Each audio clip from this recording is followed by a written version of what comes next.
Uma família cabo-verdiana caminhava com a filha pelo parque depois de um longo dia de trabalho.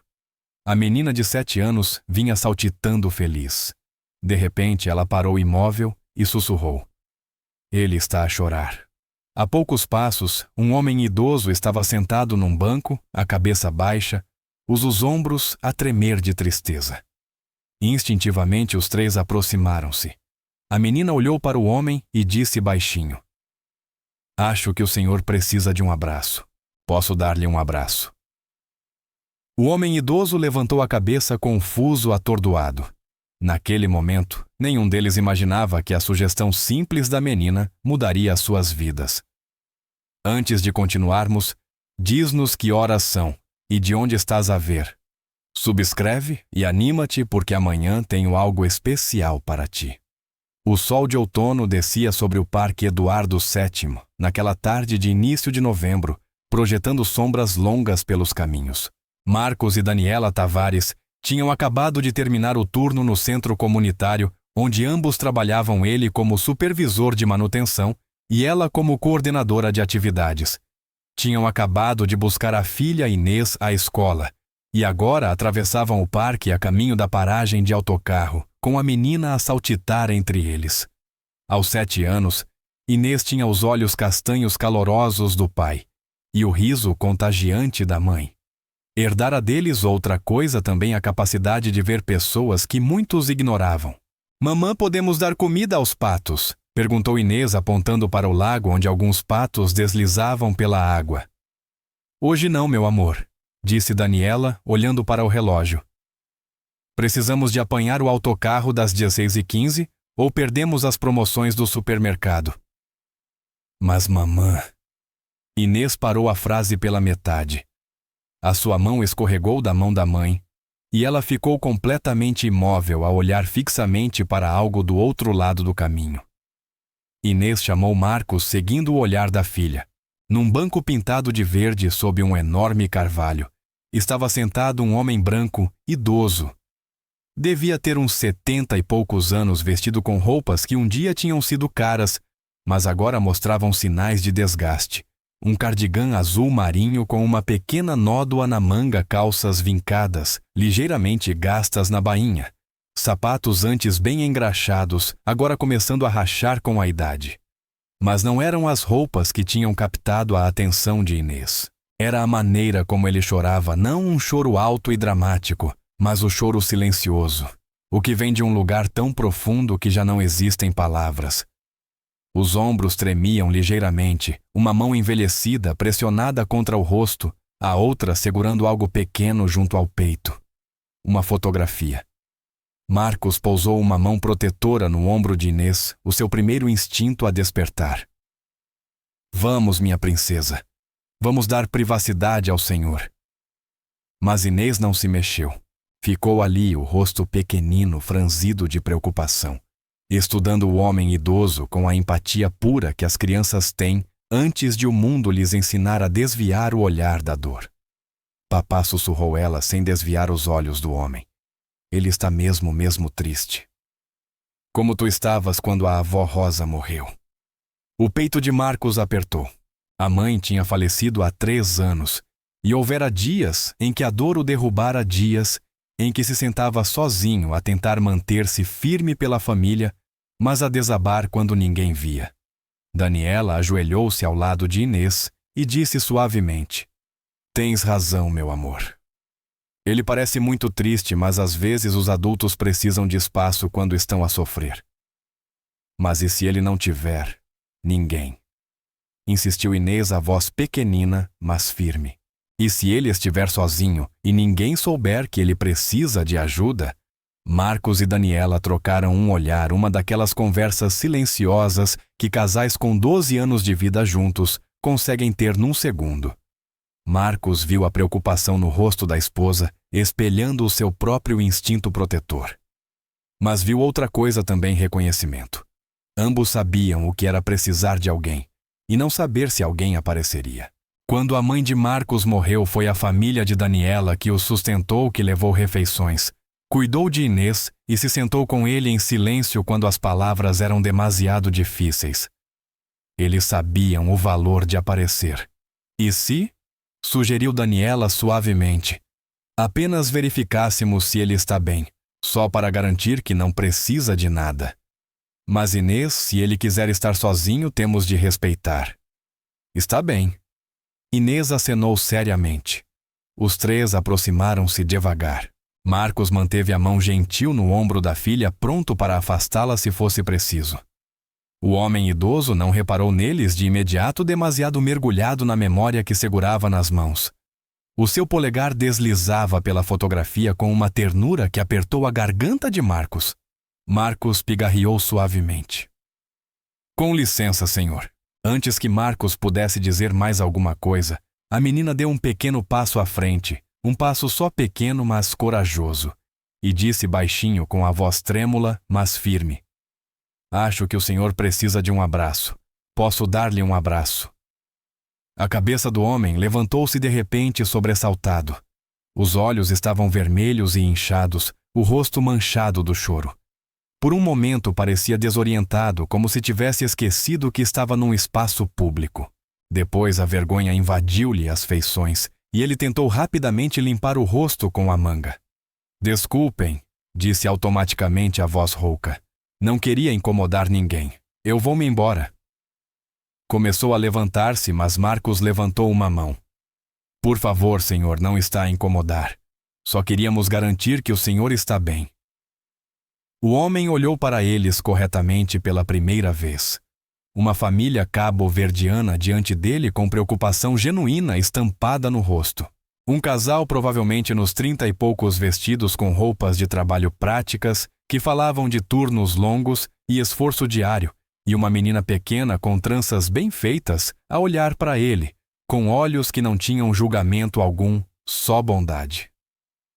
É muita gentileza da vossa parte, conseguiu dizer a voz a falhar ligeiramente. Eu estou bem. Só estou a ter um dia difícil. Inês deu mais um passo e Marcos sentiu os seus instintos protetores lutarem contra o desejo de deixar a compaixão da filha brilhar. Está triste porque alguém que o senhor ama foi para o céu, Inês. Começou Daniela suavemente, mas o homem idoso levantou uma mão. Está tudo bem. Ele olhou para a menina e algo na sua expressão suavizou. A dor ainda estava ali crua, mas agora misturada com surpresa, talvez até com espanto, por esta criança ter visto para além da sua vergonha e alcançado o centro da sua dor. Sim, querida. É exatamente por isso que estou triste. Inês inclinou a cabeça, estudando-o com aquela franqueza direta que as crianças têm. A minha avó Rosa foi para o céu há 3 anos. O meu papá diz que alguns dias a saudade volta tão forte que parece nova. É assim consigo. Os olhos de Marcos arderam. Eram exatamente as palavras que ele tinha dito a Inês no aniversário da morte da mãe no ano anterior. Não sabia que a filha tinha ouvido com tanta atenção. O rosto do homem idoso desfez-se e novas lágrimas escorreram. Sim, sussurrou. É exatamente assim. Daniela sentou-se no banco, mantendo uma distância respeitosa, mas deixando claro que não tinham pressa em ir embora. Marcos apreciava aquele instinto natural da esposa estar presente sem invadir. Ele guiou Inês a sentar-se entre ele e o desconhecido, ainda com a cautela de pai, apesar da delicadeza do momento. Eu sou a Daniela Tavares, disse a esposa suavemente. Este é o meu marido Marcos e a nossa filha Inês. O homem limpou o rosto novamente, tentando recompor-se. Manuel Pereira. Peço desculpa pelo estado em que estou. Não costumo desmoronar-me em público. Não precisa de pedir desculpas, disse Marcos calmamente. O luto não quer saber onde estamos quando chega. Manuel olhou realmente para Marcos e viu compreensão ali. Não pena, não desconforto, mas reconhecimento. Também perdeu alguém. A minha mãe, disse Marcos simplesmente. Há 3 anos. Como a Inês disse, há dias mais fáceis que outros. E hoje perguntou Manuel com algo parecido com esperança na voz, a esperança que nasce quando encontramos alguém que entende. Hoje é um dia mais fácil. Mas lembro-me bem dos difíceis. Muito bem. Manuel assentiu. E por um momento ficaram em silêncio. O tipo de silêncio que só existe entre pessoas que já caminharam pelo vale da perda e sabem que às vezes as palavras não são necessárias. Inês, que observava a conversa com olhos sérios, falou de repente: "Posso ver a fotografia?" Manuel hesitou, a mão instintivamente apertando a fotografia. Era algo privado precioso, mas havia algo na sinceridade gentil da criança que o fez querer partilhar. Ele estendeu a fotografia e Inês aproximou-se para olhar. A fotografia mostrava Manuel talvez uns 10 ou 15 anos mais novo, ao lado de uma mulher bonita de cabelo prateado e um sorriso cheio de calor. Estavam em frente a uma árvore de Natal, o braço dele ao redor dos ombros dela, ambos a rir de algo fora da moldura. O amor entre eles era tão evidente que parecia saltar da foto. "Ela é muito bonita", disse Inês. "Tem olhos bondosos como a dona Patrícia da minha escola, que me dá bolachas extra." "O nome dela era Catarina", disse Manuel. A voz agora mais estável. "Era a minha esposa." Era. Inês apanhou imediatamente o tempo verbal. Ela faleceu há 8 meses. Cancro do pâncreas. Aconteceu tão depressa. Manuel tocou levemente na fotografia como se pudesse desfazer-se se pressionasse demasiado. Num mês ela estava bem a rir a planear uma viagem para visitar o nosso filho. No mês seguinte já não estava cá. Nem tivemos tempo de dizer tudo o que precisávamos de dizer. "Lamento muito", disse Daniela. E a sinceridade na voz dela fez os olhos de Manuel encherem-se de lágrimas outra vez. "Hoje teria sido o nosso 53º aniversário de casamento", continuou ele, as palavras a sair, como se estivessem presas há demasiado tempo, e já não conseguisse contê-las. "Conhecemo-nos há 53 anos na universidade. Ela estudava para ser professora e eu estava em direito. Ela achava-me arrogante." Ele soltou uma risada quebrada. E tinha razão, mas mesmo assim viu algo em mim que valia a pena amar. "Como é que ela era?" perguntou Inês, aproximando-se mais um pouco. A pergunta pareceu surpreender Manuel. Nos 8 meses desde a morte de Catarina, as pessoas tinham lhe dado pêsames, enviado cartões dito para avisar se precisasse de alguma coisa, mas ninguém lhe tinha pedido para falar dela, para recordar como era em vida, não só como a pessoa que ele tinha perdido. "Ela era extraordinária", disse ele, e à medida que falava, a voz ficava mais firme. Deu aulas na escola básica durante 35 anos, ao 4º ano. Dizia que o 4º ano era da idade perfeita, porque as crianças já eram suficientemente crescidas para ter conversas a sério, mas ainda jovens o bastante para acreditar em magia. Inês sorriu. "Eu estou no 10º ano, mas a minha professora diz que eu leio como alguém do 4º ano." "A Catarina teria adorado conhecer-te", disse Manuel, e era verdade. Ela tinha um dom para ver potencial nas crianças. Todos os natais antigos alunos voltavam para a visitar. Alguns já com 40 e tal anos com filhos deles. E mesmo assim, paravam sempre para ver a professora Catarina. Ela lembrava-se de cada um deles os nomes, as disciplinas favoritas, as dificuldades que tinham. "Parece maravilhosa", murmurou Daniela. "Ela era a melhor pessoa que eu conheci." A mandíbula de Manuel tremeu enquanto tentava conter outra vaga de lágrimas. "E eu não sei como fazer isto sem ela. Como acordar de manhã. Como fazer café só para um, em vez de 2. Como existir numa casa que é grande demais, silenciosa demais, vazia demais." Marcos compreendia bem esse vazio desde que a sua mãe morrera. A casa deles parecia errada durante meses. O silêncio onde a voz dela deveria estar. A cadeira vazia nos jantares de domingo. O telefone que já não tocava às 8 em ponto todas as quartas-feiras quando ela ligava para saber da Inês. "Tem família?" perguntou Daniela com suavidade. "Filhos. Alguém que tome conta de si." "Temos um filho, o David.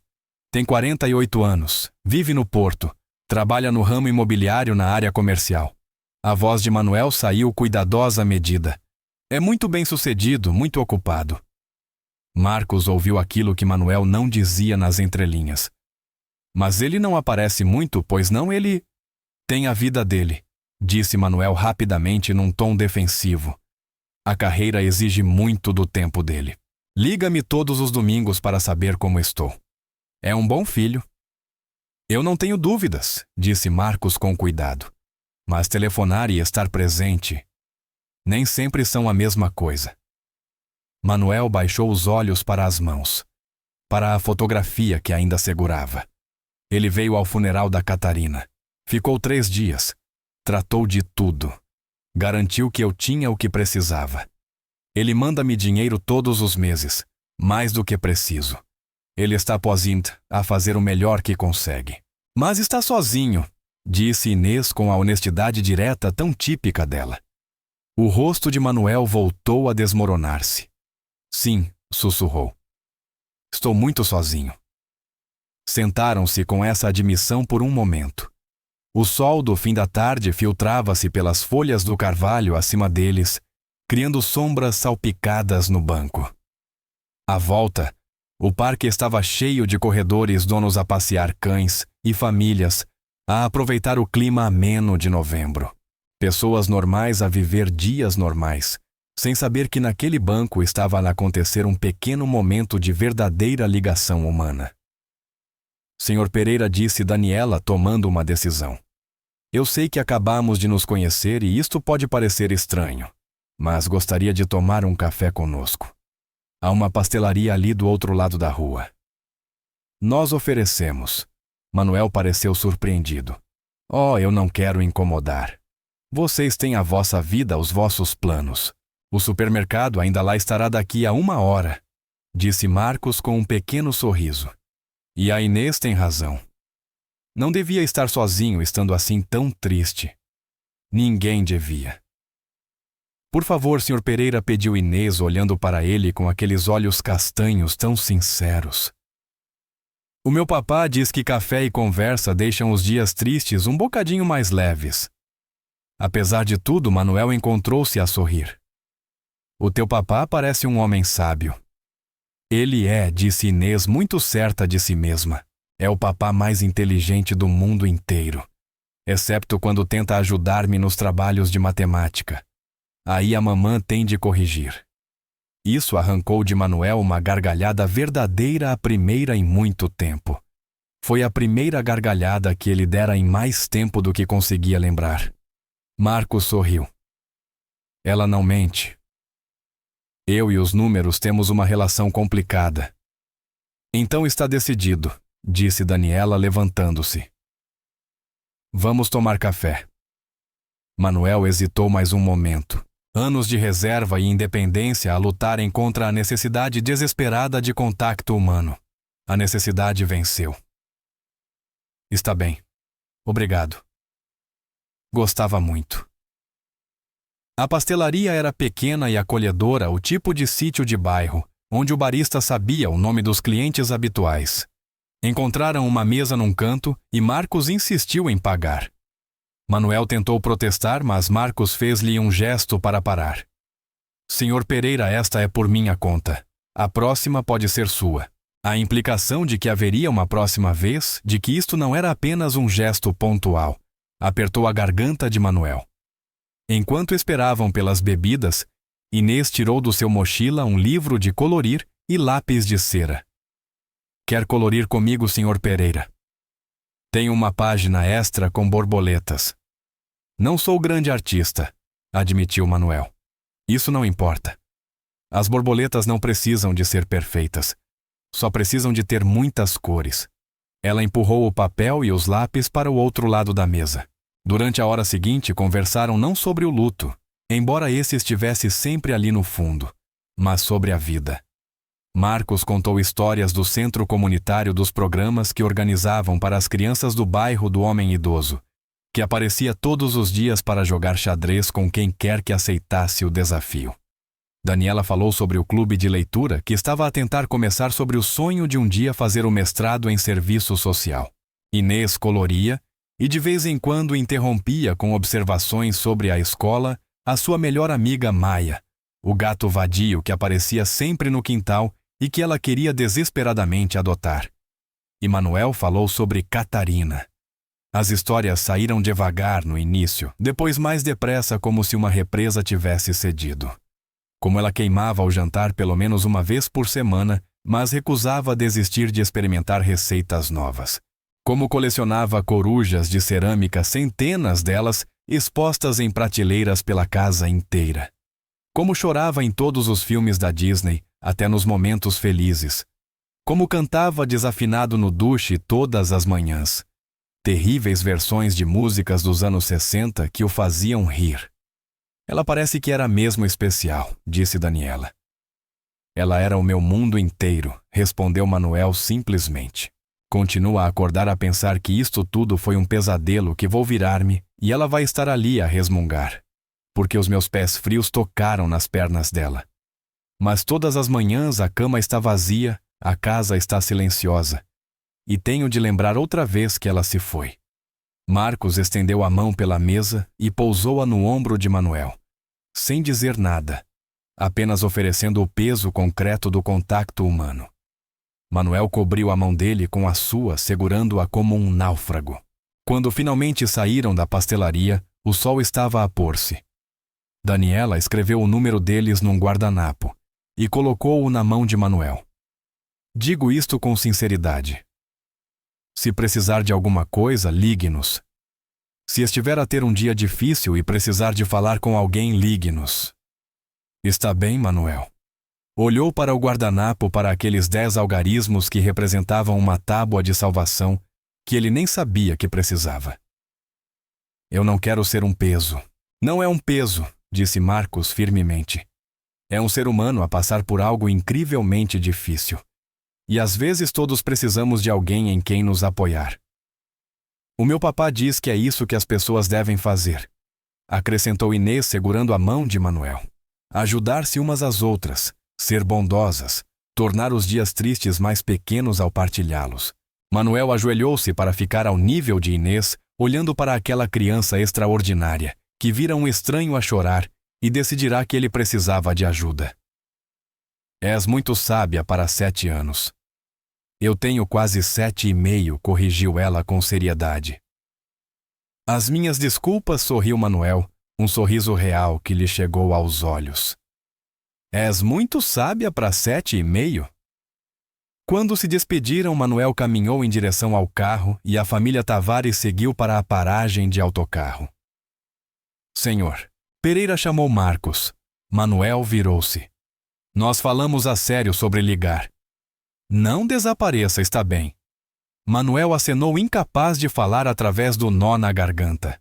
Observou-os a afastarem-se Inês, a saltitar entre os pais e sentiu algo que não sentia há 8 meses. Uma pequena faísca de esperança. A possibilidade de que talvez, só talvez, conseguisse sobreviver a isto. Passaram-se 3 dias antes de Manuel reunir coragem para telefonar. Pegara no telefone uma dúzia de vezes, marcara metade do número e desligara. O que diria? Por que é que aquela família, ocupada com as suas próprias dificuldades, haveria de querer ouvir um velho solitário? Mas no 4º dia, uma manhã particularmente difícil, em que acordara de um sonho tão vívido com Catarina, que parecia sentir o perfume dela, marcou o número completo. Daniela atendeu ao 3º toque. Estou, disse ela. Dona Tavares, daqui fala Manuel Pereira do Parque.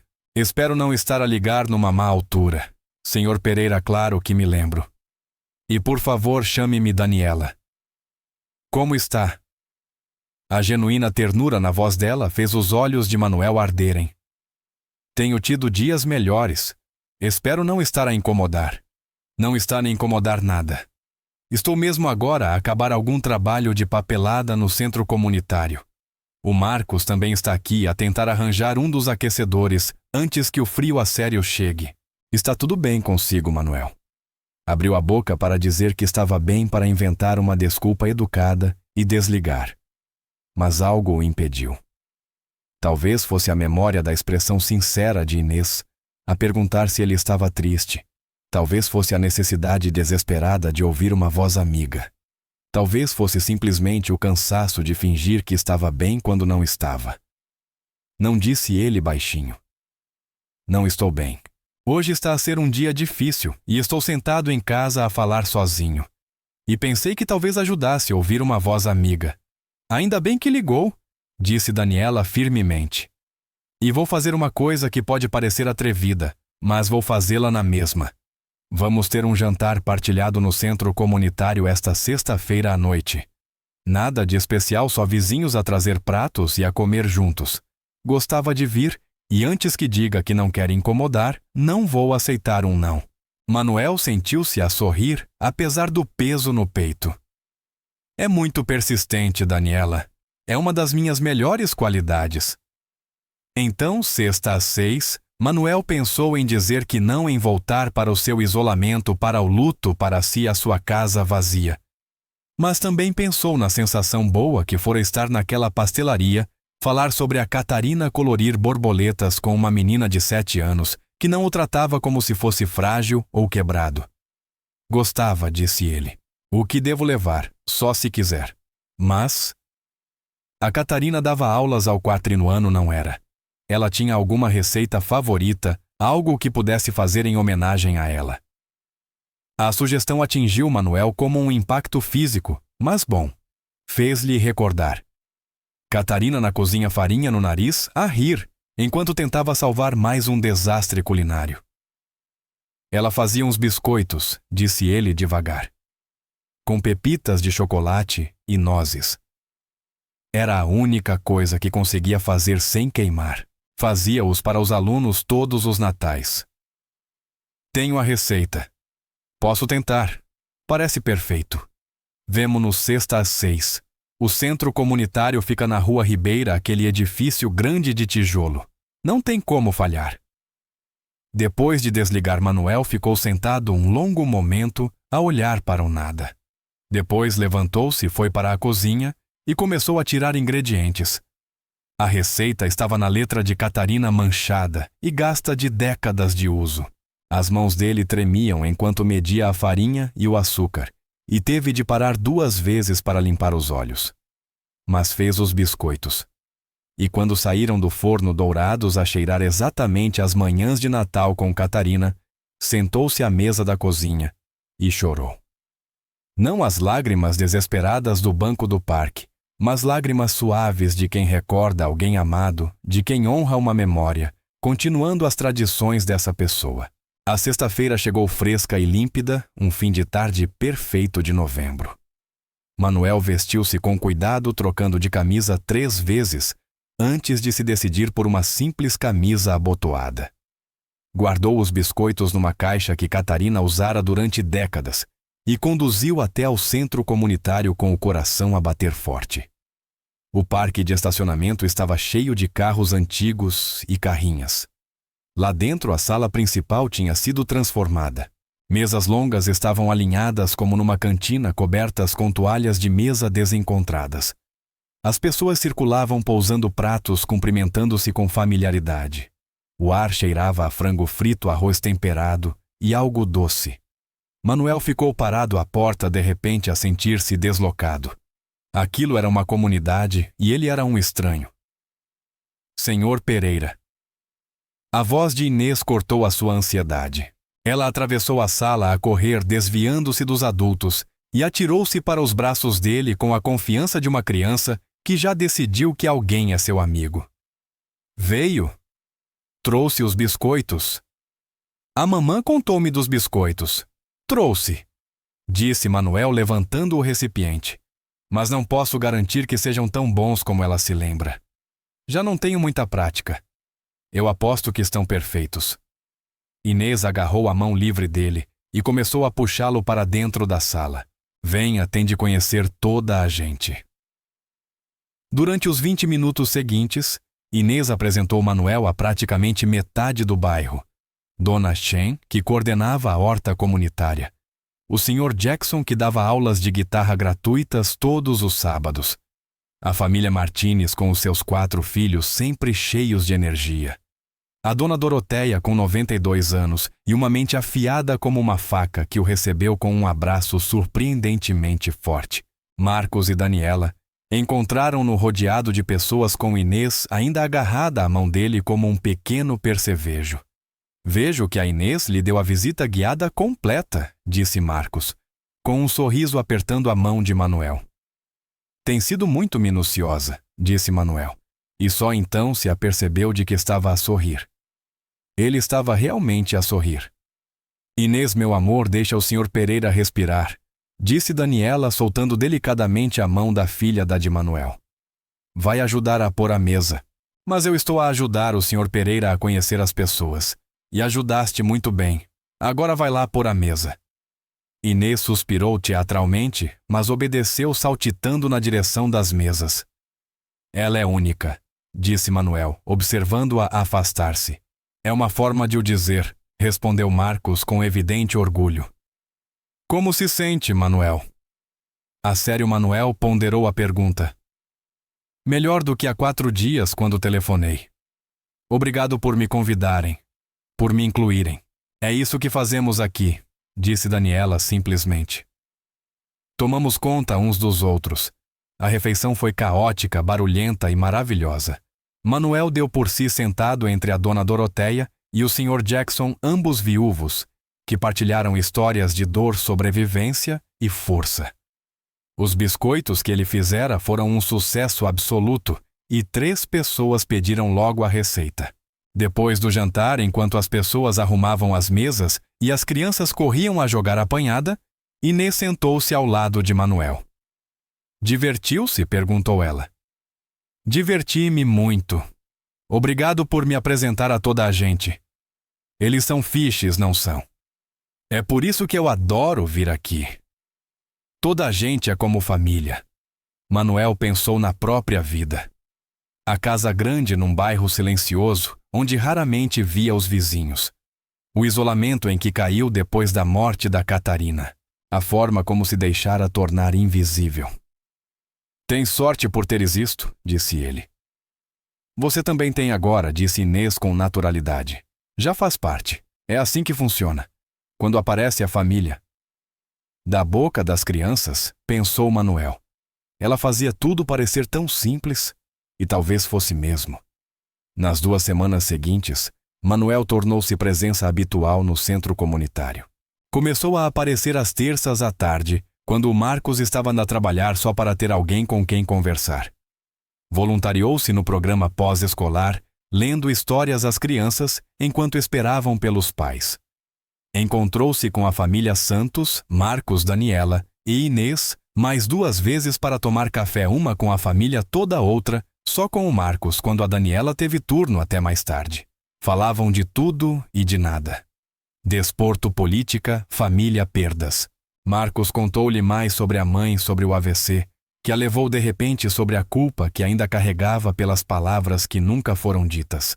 Manuel abriu-se sobre as discussões com o filho David ao longo dos anos sobre como David queria que eles se mudassem para Lisboa, para algo mais pequeno, mais simples. Sobre como Catarina recusara por amar tanto a sua escola e o seu lar. E sobre como depois da morte dela, David insistira outra vez, mas Manuel continuara a resistir, querendo ficar onde ainda sentia a presença dela. A verdade, admitiu Manuel numa tarde de café, é que acho que o David tinha razão. Aquela casa é grande demais para uma pessoa só. Demasiadas memórias, demasiadas divisões vazias. Mas sair de lá, parece que a estou a perder outra vez. Marcos ficou em silêncio um momento. A minha mãe dizia sempre que as pessoas que amamos não estão nos lugares, disse ele batendo no peito. Estão aqui. Podia mudar-se para a lua e levava a Catarina consigo. A pergunta é, o que é que o ajuda a viver em vez de só existir? Se ficar naquela casa o mantém preso no luto, talvez seja a altura de considerar outra coisa. Eu nem sei por onde começar. É para isso que servem os amigos, disse Marcos, para o ajudar a descobrir. 2 semanas e meia depois daquele primeiro encontro no parque, Daniela telefonou-lhe. Olá, Manuel. Tenho uma pergunta, e quero que pense bem antes de responder. Está bem? Disse ele curioso. O jantar de outono é na próxima semana. Tem planos. O peito de Manuel apertou. Temia profundamente aquela data. No ano anterior, Catarina Vá ainda estava viva no hospital demasiado fraca para ir para casa. Mas ainda ali. Este ano estaria sozinho. O Dave costuma ligar, disse com cuidado. Falamos ao telefone. Não foi isso que perguntei. Perguntei se tem planos. Se vai estar com alguém. Não admitiu Manuel em voz baixa. Vou estar sozinho em casa. Já não vai. Vai jantar conosco. E antes que tente argumentar, vou ser clara. Não é caridade, não é pena. É porque o queremos lá. Porque é nosso amigo e ninguém devia estar sozinho nesta altura, especialmente quando está a sofrer. Está bem, Manuel sentiu os olhos arderem. Daniela. Não posso impor-me no vosso jantar de família. Não se está a impor. Está a aceitar um convite.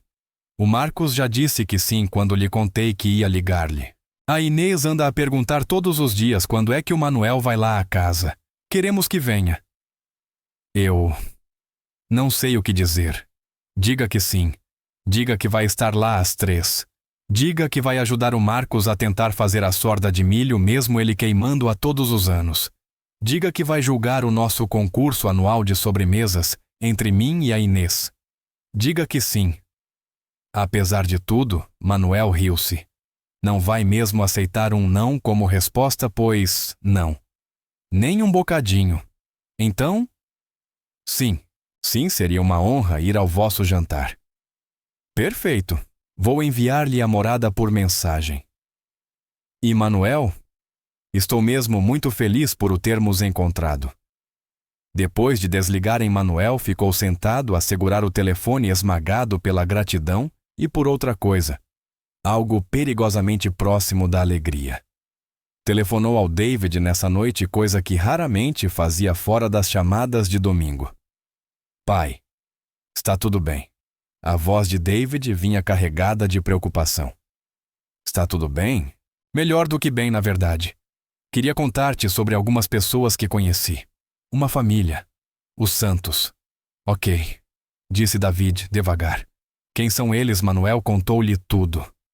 O choro no banco do jardim, a bondade de Inês, a ida à pastelaria, o centro comunitário, o convite para o jantar. Ele ouviu a surpresa no silêncio do filho. Deixa ver se percebi isto direito, disse David finalmente. Conheceste uma família qualquer num parque. E agora vai jantar à casa deles. Já não são qualquer família.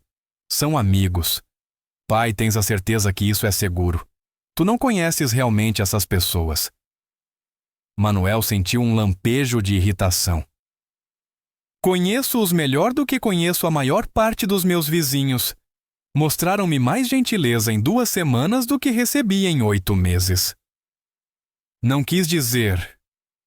David hesitou, escolhendo bem as palavras. Fico feliz por estares a sair de casa, por estares a conhecer pessoas. Tenho estado preocupado contigo. Só quero ter a certeza de que estás a ser cuidadoso. Tenho 74 anos, David. Acho que já sei reconhecer o caráter de alguém. São boas pessoas do tipo que a tua mãe teria adorado. A menção de Catarina fez David calar-se. Gostava de poder estar aí para o jantar, disse finalmente. Mas tenho um negócio a fechar e os investidores vêm de Singapura, e eu não posso. Está bem, disse Manuel. Mas ambos sabiam que não estava. Tens a tua vida? Eu compreendo. Talvez no Natal. Talvez consiga ir no Natal, disse David. Talvez, repetiu Manuel sem acreditar. Tinham tido aquela conversa demasiadas vezes. O filho sempre com boas intenções, quase nunca com presença real. Depois da chamada, Manuel ficou sentado na casa silenciosa, refletindo sobre a diferença entre as duas conversas. A de Daniela, calorosa, insistente, fazendo-o sentir-se desejado. A de David, cheia de desculpas e explicações, fazendo-o sentir-se como um peso. Mas afastou o pensamento. David fazia o melhor que sabia. Não era culpa dele que o seu melhor não chegasse para preencher o vazio. A manhã do jantar surgiu fria e clara, incomum para Lisboa naquela altura do ano. Manuel acordou cedo como sempre e ficou deitado a olhar para o teto. 53 anos antes, naquele mesmo dia, casara-se com Catarina numa pequena igreja. 53 anos a acordar ao lado dela, a partilhar café, discussões, risos, vida. Chorou alguns minutos, deixando as lágrimas ensoparem a almofada. Depois levantou-se, tomou banho e vestiu-se. Tinha um sítio onde estar pessoas que o esperavam. A ideia foi suficiente para o pôr em movimento. Passara o dia anterior a fazer os famosos biscoitos de Catarina com pepitas de chocolate e nozes. Também comprara flores no supermercado bonitas, porque aparecer de mãos vazias não lhe parecia certo. A casa da família Santos ficava num bairro humilde, mas acolhedor da zona oriental de Lisboa, casas pequenas, arranjadinhas com detalhes criativos feitos com amor, não com dinheiro. Anões de jardim pintados à mão, floreiras cuidadas, grades com roseiras trepadeiras. A casa dos Santos era um T2 simples com paredes em amarelo claro e caixilharias brancas. A tinta estava a descascar um pouco junto às janelas. A grade precisava de arranjo em alguns pontos. Mas havia floreiras cheias de crisântemos e uma placa de boas-vindas pintada à mão, claramente obra da Inês. Manuel estacionou às 14h45, 15 minutos mais cedo. Ficou um momento dentro do carro, de repente nervoso. E se fosse um erro? E se estivesse a intrometer-se na vida deles? Antes que pudesse afundar-se nas dúvidas, a porta da frente abriu-se de rompante e Inês saiu a correr descalça. Senhor Pereira, o senhor veio. Ela correu até a janela do carro saltitando de excitação. Venha, venha. O pai está a tentar não queimar os pães e a mamã disse que o senhor tem de o salvar. Manuel não conseguiu evitar rir. Agarrou as flores e os biscoitos e deixou-se puxar para dentro. Marcos apareceu à porta com um avental que dizia: beija o cozinheiro e um pano na mão. Manuel bem-vindo e Inês os sapatos. Quantas vezes já falamos sobre sapatos?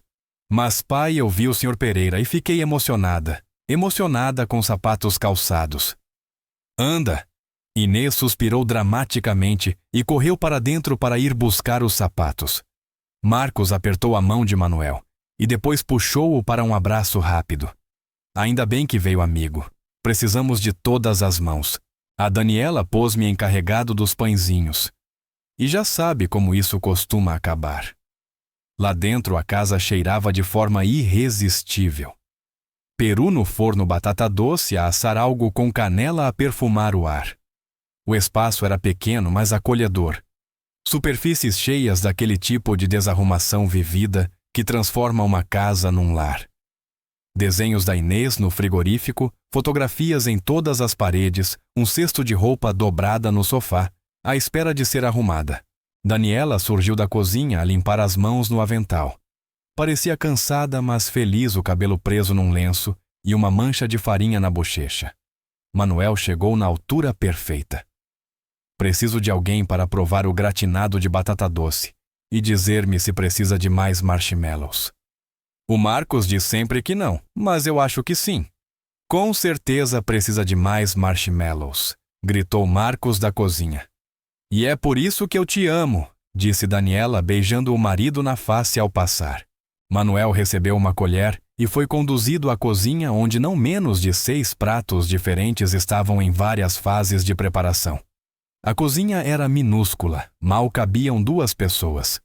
Mas de alguma forma, todos os 4 Marcos, Daniela, Manuel e Inês moviam-se com a precisão de uma dança coreografada. Mais marshmallows, declarou Manuel depois de provar o gratinado. Sem dúvida, mais marshmallows. Eu sabia que gostava de si, disse Daniela com um sorriso. Durante a hora seguinte, Manuel foi colocado ao trabalho, descascou batatas, mexeu o molho e, sim, vigiou os pães, para garantir que o Marcos não os queimava. Inês autoproclamou-se sua assistente, tagarelando sobre a peça da escola O Novo Cachorro da Maia. E se o Sr. Pereira achava que o Pai Natal já estava a fazer a lista dele. Por volta das 15h30 bateram à porta. Os Johnson, o casal idoso do lado. A senhora Johnson trouxe a sua famosa tarte de noz E o Sr. Johnson trouxe a harmônica para o caso de alguém pedir música. Receberam Manuel com enorme carinho, e a Sra. Johnson imediatamente o recrutou para ajudar a bater as natas da tarte, porque o Marcos mete açúcar a mais e a Daniela mete a menos. Às 16 horas, estavam todos sentados à mesa de jantar, que tinha sido estendida com outra mesa dobrável para caber toda a gente. A refeição estava impressionante. Peru dourado que o Marcos surpreendentemente não tinha deixado seco. Purê de batata com molho. Feijão verde com bacon. A sorda de milho com apenas algumas bordas tostadas. Gratinado de batata doce com marshmallows extra. Molho de arando em lata porque é a única forma certa, segundo Inês. E pãezinhos que tinham apenas vestígios mínimos do toque desastroso do Marcos. Deram todos as mãos. E Marcos disse: Senhor, obrigado por esta comida, pelas mãos que a prepararam e pelas pessoas que se juntaram para a partilhar. Obrigado pela família, tanto a que nascemos como a que escolhemos. Obrigado pelas novas amizades e pelas segundas oportunidades. Obrigado por nos lembrar que não estamos sozinhos, mesmo quando nos sentimos assim. Amém. Amém. Ecoaram todos. Agora, disse Daniela antes de comermos, vamos dizer pelo que estamos agradecidos. Eu começo. Sou grata por termos um teto, comida na mesa e a possibilidade de a partilhar com pessoas que amamos. O Marcos foi o seguinte: sou grato pela minha família, pela saúde e pelas pequenas lembranças de que a bondade nunca é desperdiçada. Inês mal conseguia ficar quieta de tanta excitação. Eu sou grata pela minha professora, a Dona Chen, que é muito simpática, pela minha melhor amiga Maia, pela minha mamãe e pelo meu papá, que me amam muito, e pelo Sr. Pereira vir à nossa casa porque toda a gente devia ter onde passar o jantar. A Sra. Johnson limpou as lágrimas com o guardanapo. Sou grata por vizinhos que são como família pelos meus 43 anos, com este homem ao meu lado. Apertou a mão do marido, e por jovens que ainda entendem o valor da comunidade. O Sr. Johnson pigarreou. Sou grato por esta mesa maravilhosa, pela tarte da minha mulher, que melhora todos os anos, e por pessoas que lembram que as portas devem abrir nos dois sentidos. Ajudamo-nos uns aos outros. Chegou a vez de Manuel. Todos olharam para ele à espera. Ele ficou ali um momento olhando para aquelas pessoas que o tinham recebido sem hesitação. Esta família que claramente não tinha dinheiro a sobrar, mas que tinha dado do pouco que tinha. Esta criança que vira um estranho a chorar e decidiu que ele precisava de ajuda. A voz dele tremeu quando falou. Sou grato pelos meus 53 anos com a minha Catarina. Pela vida que construímos juntos, pelo amor que partilhamos, pelas memórias que vou carregar até ao dia em que morrer. Ele fez uma pausa, recompondo-se. E estou grato pela lembrança de que, mesmo no luto mais escuro, ainda há pessoas que acendem luz. Há 3 semanas eu estava sentado num banco do Jardim da Quinta das Conchas, completamente perdido, a pensar se alguma coisa voltaria a fazer sentido. E uma menina de 7 anos aproximou-se e perguntou-me se eu estava triste porque alguém que eu amava tinha ido para o céu. Ela viu-me quando eu me sentia invisível.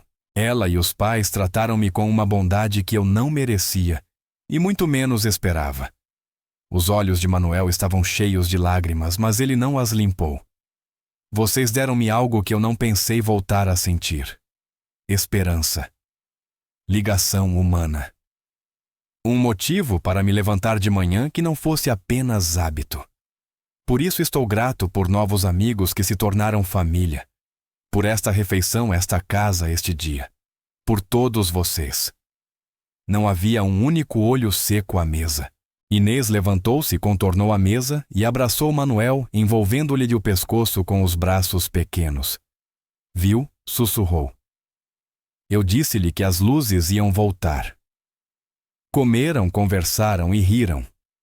Manuel contou histórias sobre a Catarina, o amor dela por ensinar a voz terrível a cantar a coleção de corujas de cerâmica.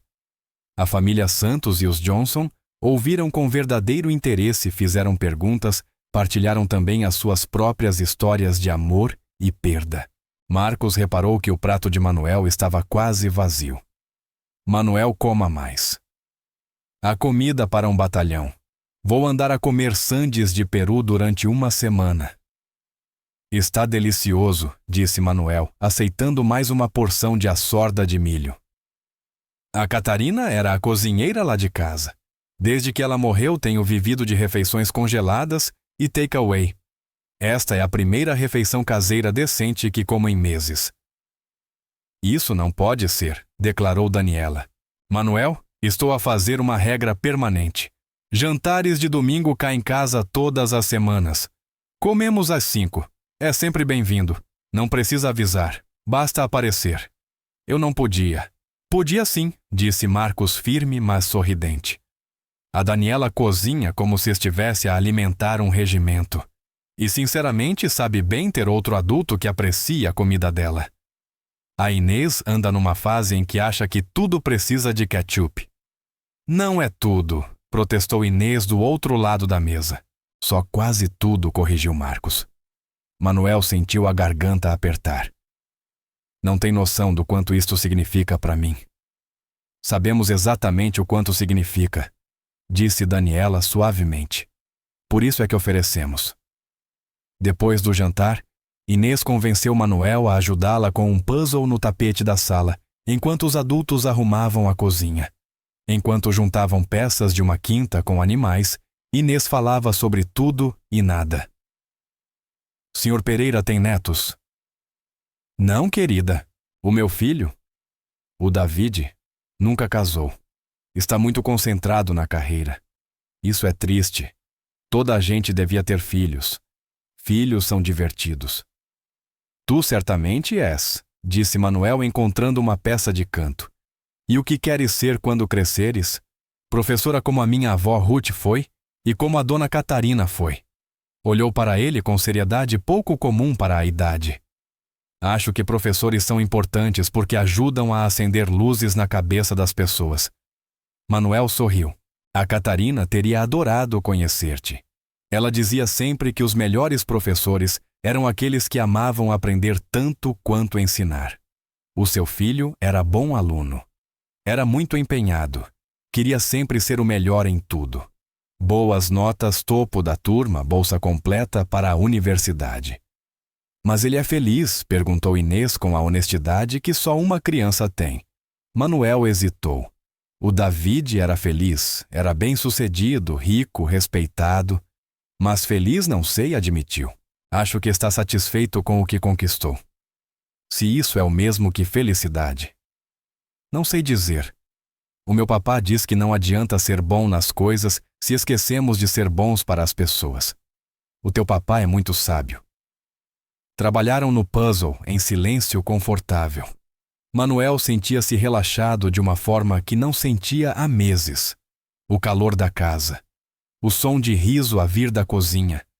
O simples prazer de encaixar peças ao lado de uma criança que o aceitava sem reservas. Quando chegou a hora de ir embora, por volta das 8, Manuel abraçou toda a gente. Inês fez-lhe prometer que voltaria no domingo. Prometo, disse ele. E queria mesmo dizer aquilo. A conduzir pelas ruas tranquilas de Lisboa, Manuel pensou no dia. Tinha esperado tristeza, solidão, a dor cortante da ausência da Catarina. E sim, tinha sentido tudo isso, mas também algo mais. Gratidão, conexão, o calor de ser incluído. Pela primeira vez desde que Catarina morrera foi para a cama a sentir-se, não totalmente sozinho. 3 semanas depois do jantar de outono, numa noite fria de dezembro, tudo mudou. Manuel tinha entrado numa rotina confortável com a família Santos. Jantares de domingo sem falhar. Terças-feiras no centro comunitário a ler histórias às crianças. Cafés à quarta com o Marcos sempre que conseguiam conciliar horários. Inês começara a chamá-lo Senhor Manuel, em vez de Senhor. Pereira explicando-lhe muito seriamente que agora eram amigos, e amigos tratavam-se pelo primeiro nome. Naquela terça-feira, Manuel tinha passado a tarde no centro comunitário como sempre. Leu A Teia da Carlota. A um grupo de alunos do Pozinho ano respondeu ao 1.000.000 de perguntas de Inês sobre aranhas e ajudou o Marcos a consertar uma estante que estava a abanar. Conduziu para casa por volta das 6 a sentir-se bem. Cansado, mas daquele cansaço bom de um dia bem vivido. Aqueceu restos do jantar que a Daniela lhe mandara no domingo anterior, viu as notícias e instalou-se na sua poltrona para ler. Foi aí que a dor começou. A princípio, era só um aperto no peito incômodo, mas não alarmante. Provavelmente azia de ter comido depressa demais. Levantou-se para ir buscar um antiácido à casa de banho. Enquanto caminhava pelo corredor, o aperto intensificou-se. O peito parecia comprimido, como se alguém lhe tivesse apertado uma cinta à volta. O braço esquerdo começou a doer. Manuel chegou à casa de banho e agarrou-se ao lavatório encarando o próprio reflexo no espelho. O rosto estava pálido, suado. A respiração tornara-se difícil. Isto não era azia. Tateou à procura do telemóvel. Os dedos trêmulos lentos. Devia ligar para o 112? Era o que qualquer pessoa devia fazer. Mas uma parte teimosa dele, aquela parte que fora independente, a vida inteira resistiu. Não queria incomodar. Não queria ser um peso. Os dedos quase por instinto encontraram o número do Marcos. Carregou em ligar. Marcos atendeu ao segundo toque. Manuel. Está tudo bem, Marcos. Conseguiu dizer a voz tensa. Acho que preciso de ajuda. Manuel, o que é que se passa? Fale comigo. Dói o peito. Não consigo respirar bem. O braço esquerdo dói. Está em casa, diga-me que está em casa. Sim, casa. Fique comigo na linha. A Daniela já está a ligar para o 112. Não desligue, ouviu, não desligue. Manuel deslizou até o chão da casa de banho, sentado, o telemóvel encostado ao ouvido. A voz de Marcos era um cabo de vida firme, calma a guiá-lo. A ambulância está na caminho. Menos de 10 minutos. Continue a respirar. Devagar. Está a ir bem. Marcos. Estou com medo. Eu sei, amigo. Eu sei. Mas não está sozinho. Estamos consigo. Assim que a ambulância chegar, nós vamos ter consigo ao hospital. Não está sozinho. A hora seguinte foi um borrão. Os paramédicos a entrarem apressados. A avaliação. A viagem de ambulância com as sirenes ligadas. O hospital, luzes fortes, máquinas a apitar. Perguntas que ele mal conseguia processar. Exames, mais exames. O diagnóstico chegou perto da meia-noite. Não era um infarte, graças a Deus, mas um episódio grave de angina provocado por tensão arterial perigosamente alta e uma resposta intensa ao estresse. O coração estava sob enorme esforço. E se ele não mudasse de vida imediatamente, um infarte verdadeiro seria apenas uma questão de tempo. Sr. Pereira disse à cardiologista, uma mulher de 40 e poucos anos com ar sério. O seu corpo está a avisá-lo. O estresse não está a ser gerido. A tensão está altíssima. E o luto está a afetar a sua saúde física. Vai precisar de medicação, mudanças de estilo de vida e, sinceramente, vai precisar de apoio. Tem família que o possa ajudar. O meu filho vive no Porto, disse Manuel, a voz rouca. Alguém aqui por perto. Manuel pensou em dizer que não, em manter a ficção de que estava bem sozinho. Mas lembrou-se da voz do Marcos ao telefone firme e estável. Da Daniela a ligar para o 112. Da insistência de Inês de que toda a gente precisa de pessoas para ajudar a acender as luzes. Tenho amigos, disse finalmente. Tenho. E esses amigos estavam na sala de espera. Marcos e Daniela, mesmo sendo depois da meia-noite e tendo trabalho no dia seguinte, deixaram a Inês com os Johnson e foram diretamente ao hospital. Quando Manuel pôde finalmente receber visitas, Marcos entrou no quarto e Manuel desatou a chorar.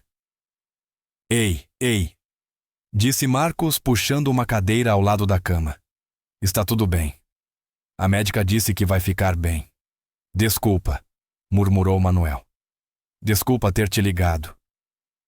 Eu não sabia a quem mais. Não peça desculpa. Ainda bem que ligou. É para isso que servem os amigos. Para aparecer. Daniela apareceu com cafés da máquina fortes, terríveis, mas quentes e necessários. Deu um ao Marcos e sentou-se.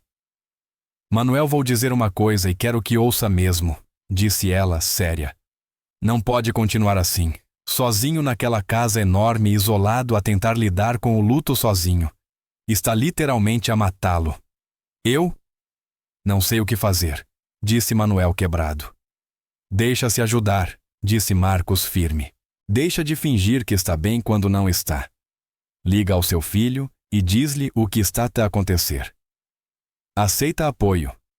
Deixa-nos entrar, disse Marcos. Eu não quero ser um peso, murmurou Manuel. Não é um peso, disse Daniela, a voz suave, mas firme. É um ser humano a passar por algo incrivelmente difícil, e nós preocupamo-nos consigo. Queremos ajudar, mas tem de nos deixar. Manuel olhou para eles, estas duas pessoas que o conheciam há pouco mais de um mês, que largaram tudo para ir ao hospital no meio da noite, que agora o observavam com preocupação verdadeira e afeto sincero. Está bem, sussurrou. Está bem. Marcos ficou o resto da noite ali, adormecendo de vez em quando, na cadeira desconfortável, recusando ir-se embora apesar dos protestos de Manuel. Quando Manuel acordou às 6 da manhã, desorientado e dorido, Marcos continuava lá. Bom dia, disse Marcos a espreguiçar-se. Como se sente? Como se tivesse sido atropelado por um caminhão. Marcos, não tinhas de ficar. Tinha sim. Ninguém devia estar sozinho num hospital. Acredita, eu sei. Manuel lembrou-se do que Marcos lhe contara sobre o AVC da mãe. Os 5 dias inteiros que passaram num quarto como aquele. Ligou ao seu filho? Perguntou Marcos. Manuel abanou a cabeça. Vou ligar. Só preciso de perceber o que dizer. Que tal a verdade, sugeriu Marcos. David, estive nas urgências ontem à noite. Tive um episódio cardíaco. Preciso que venhas. Isso parece-me um bom começo. Ele vai entrar em pânico. Ótimo. Talvez deva entrar um bocadinho em pânico. Marcos inclinou-se para a frente, os cotovelos nos joelhos. Manuel, posso falar a sério, consigo, claro. O seu filho liga todos os domingos. Isso é bom. É simpático. Mas telefonar não é o mesmo que aparecer. E agora, o que precisa é de alguém que apareça. Não de dinheiro, não de chamadas, de presença. De alguém aqui consigo a ajudar a descobrir como viver, não apenas existir. Ele tem a vida dele, a empresa dele. E tem um pai que quase morreu ontem à noite. Qual dos dois importa mais? Manuel fechou os olhos. Marcos tinha razão. Ele sabia que Marcos tinha razão. Mas admitir isso, pedir ajuda, parecia fracasso. Vou ligar-lhe, disse finalmente. Depois da médica passar e me dizer o que vem a seguir. Bom. E nós também não vamos a lado nenhum. Está preso conosco agora. Apesar de tudo, Manuel sorriu. Podia ter destinos piores. O telemóvel de Davi Pereira tocou às 7h30 da manhã, hora do Porto. Ele já estava no escritório de casa na segunda chávena de café, a rever contratos antes da reunião das 8. Viu o nome do pai no visor e o estômago caiu-lhe. O pai nunca ligava tão cedo. Algo estava mal. Pai David, estou bem. Antes que entres em pânico. Mas preciso de te dizer uma coisa. A voz soava errada, cansada, tensa. David agarrou o telemóvel com mais força. O que aconteceu? Tive um episódio cardíaco ontem à noite. Estou no hospital. Não foi infarte, mas a médica disse que estou em risco se não mudar de vida. Tensão alta. Stress, falta de cuidados. Tudo. David sentiu a sala rodar. Em que hospital estás? Vou já para aí. Chego antes do almoço. David, não precisas, pai. Saiu-lhe mais brusco do que queria. Respirou fundo. Eu vou. Discutimos isso depois. Diz-me o nome do hospital. Manuel disse.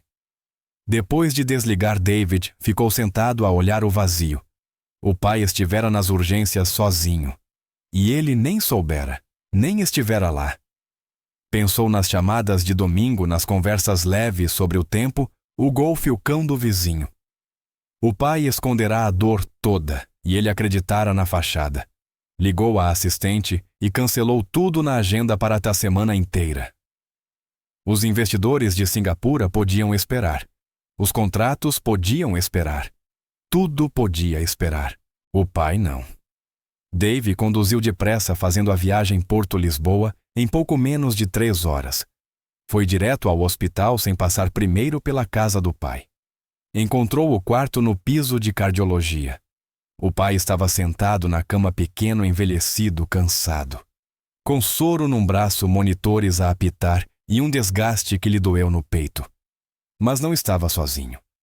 Um homem negro da idade dele estava sentado na cadeira ao lado da cama e os dois conversavam. O pai até se estava a rir de algo que o homem dissera. Pai. Manuel ergueu o olhar e o rosto iluminou-se. David, vieste. Claro que vim. David atravessou o quarto depressa e abraçou-o com cuidado. Manuel apertou-o com força e David sentiu-o tremer. Quando se separaram, o outro homem levantou-se. Deve ser o David, disse ele estendendo a mão. Sou o Marcos Santos, amigo do seu pai. David apertou-lhe a mão firme, calorosa. Santos? É a família de quem o pai me falou. Do parque! Somos nós, confirmou Marcos. Estive só a fazer-lhe companhia até você chegar. Vou deixá-los à vontade. Marcos, não precisas de ir, protestou Manuel. O seu filho acabou de conduzir 3 horas e meia.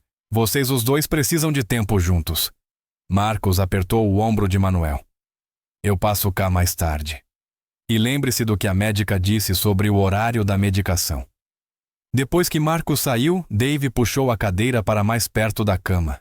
Pai, o que aconteceu? E não me des a versão filtrada, quero a verdade. Manuel respirou fundo e contou-lhe tudo. A solidão desde a morte da Catarina, o isolamento, o fato de mal comer, mal dormir, apenas sobreviver no automático. Os ataques de pânico que tivera, mas nunca mencionara. O peso esmagador do luto, como se o próprio corpo colapsasse debaixo dele. A médica diz que o meu corpo basicamente desligou com o estresse, terminou Manuel. Se eu não fizer mudanças reais, estou a caminho de um enfarte nos próximos meses.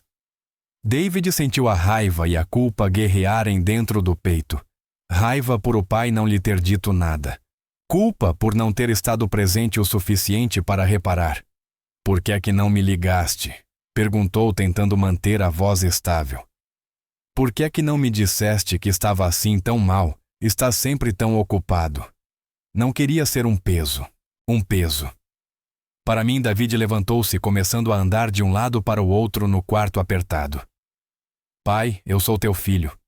Nunca, em momento algum, és um peso.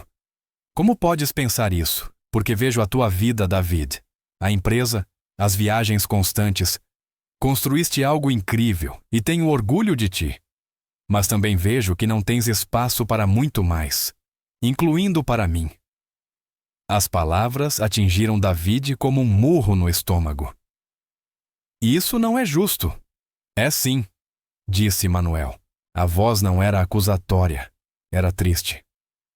Quando foi a última vez que nos visitaste, não voar para um funeral, não vir por causa de uma crise, visitar mesmo, passar tempo comigo. David abriu a boca e percebeu que não conseguia responder. 1 ano. Mas desculpa, disse finalmente, sentando-se de novo. Tens razão. Tenho sido um mau filho. Não és mau, corrigiu Manuel. Estás ocupado. Há diferença. Não devia haver. David agarrou a mão do pai. Pai, qual é o plano? O que é que os médicos querem que faças?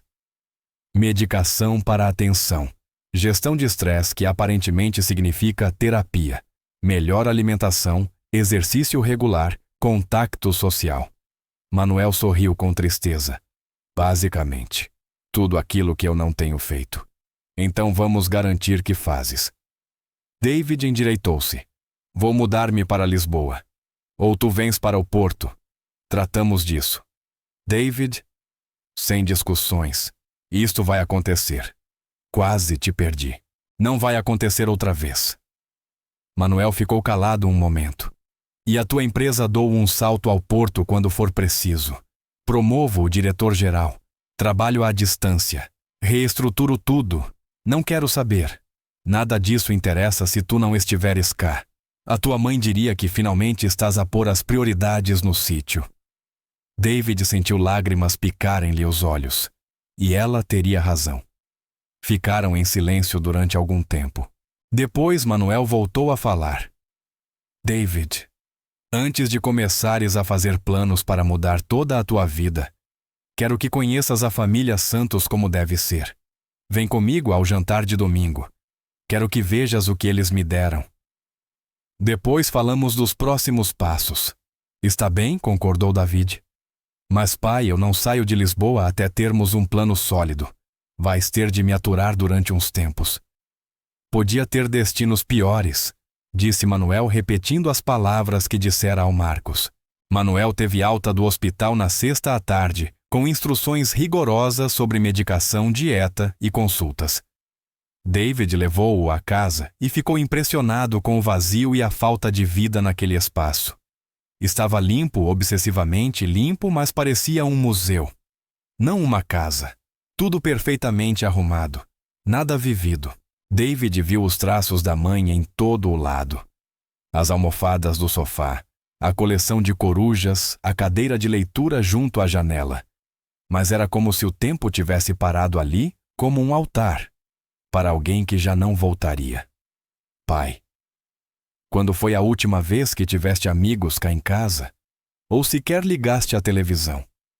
Manuel olhou à volta como se visse o lugar pela primeira vez. Não sei. Eu apenas existo aqui. Já não vivo aqui. David sentiu algo partir-se dentro de si. Passaram a sexta e o sábado a organizar as coisas do pai, tratar das receitas, encher a cozinha com comida de verdade e não com refeições congeladas. David trabalhou no computador quando precisava, mas adiou tudo o resto. No domingo à tarde, os dois foram juntos à casa da família Santos. Davi estava nervoso sem conseguir explicar bem por quê. Talvez porque aqueles estranhos tinham feito pelo pai o que ele próprio deveria ter feito. Talvez porque ia ver cara a cara o tamanho da falha. O bairro simples, familiar, aconchegado surpreendeu-o, não de forma negativa, mas pela normalidade reconfortante. Pessoas comuns a viver vidas comuns, miúdos a jogar basquetebol nos pátios, famílias a lavar os carros, o som de música vinda das janelas abertas. A casa da família Santos era pequena, mas acolhedora. Paredes amarelas, floreiras nas janelas, uma placa pintada à mão na porta. Antes que Manuel pudesse sequer bater a porta, abriu-se de repente. Senhor Manuel veio. Uma menina de tranças finas e o maior sorriso que Dave alguma vez vira, atirou-se para os braços do pai. A mamã disse que já estava melhor e que trazia o seu filho. E eu estive à espera o dia todo. Olá, Inês, disse Manuel, o rosto iluminado de um modo que David não via há meses. Este é o meu filho, o David. Inês voltou o olhar avaliador para David. Fitou-o dos pés à cabeça, reparando na camisa, cara nos jeans de marca. Parece-se com o Sr. Manuel, mas mais novo e mais estressado. Costuma sorrir. Apesar de si próprio, David riu. Às vezes. Devia sorrir mais. Faz bem? Foi o que a minha mamã disse. Ela agarrou as mãos de ambos. Vamos! O jantar está quase pronto. Dentro da casa reinava um caos organizado. O Marcos estava na cozinha a tentar esmagar batatas ao mesmo tempo que evitava que um tacho transbordasse. A Daniela punha a mesa dando instruções por cima do ombro. Marcos baixa o lume no feijão verde. Manuel. David, bem-vindos, disse Daniela. Sintam-se em casa. Estamos uns minutos atrasados porque alguém olhou para a filha, decidiu reorganizar a gaveta dos talheres esta tarde. Eu estava a se ajudar, protestou Inês. Estavas a ajudar de uma forma que tornou tudo mais demorado, disse Marcos, mas a sorrir. David, é bom finalmente conhecê-lo como deve ser. O seu pai falou muito de si. Apertaram as mãos e David gostou imediatamente de Marcos. Não havia julgamento no olhar dele, só calor genuíno. Obrigado, disse David a voz baixa, por terem cuidado do meu pai quando eu não estava aqui para isso. Fizemos o que pudemos, respondeu Marcos, simples e sincero. O seu pai é boa pessoa. Durante a hora seguinte, enquanto cozinhavam, conversavam, e Inês dava a David um tour completo pela casa, incluindo o quarto dela e o peixinho dourado chamado Princesa Brilhante. David observou o pai. Observou mesmo. Manuel era diferente ali. Mais leve. Brincava com o Marcos acerca das batatas aos grumos.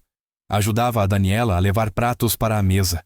Via os desenhos da Inês e respondia com interesse verdadeiro. Ele pertencia ali, de uma forma que não pertencia a lado nenhum desde que Catarina morrera. A mesa do jantar estava cheia, mas confortável. A comida simples e deliciosa. A conversa fluía naturalmente sobre a peça da escola de Inês, a luta de Marcos com o sistema de aquecimento antigo do centro comunitário e a escolha polêmica do próximo livro no clube de leitura da Daniela. David deu por si a relaxar, apesar da ansiedade inicial. Os santos não o tratavam como intruso. Não o julgavam pela ausência. Incluíam-no de forma natural. Perguntavam-lhe sobre o trabalho, faziam-no sentir-se bem-vindo. Depois do jantar, enquanto arrumavam a mesa, Inês puxou pela manga de David. Posso perguntar-lhes uma coisa, claro. Levou-o para a sala onde podiam falar com alguma privacidade. O rosto dela estava sério, demasiado sério para uma criança de 7 anos. Vai levar o Sr. Manuel embora? A pergunta apanhou David completamente desprevenido. O que queres dizer?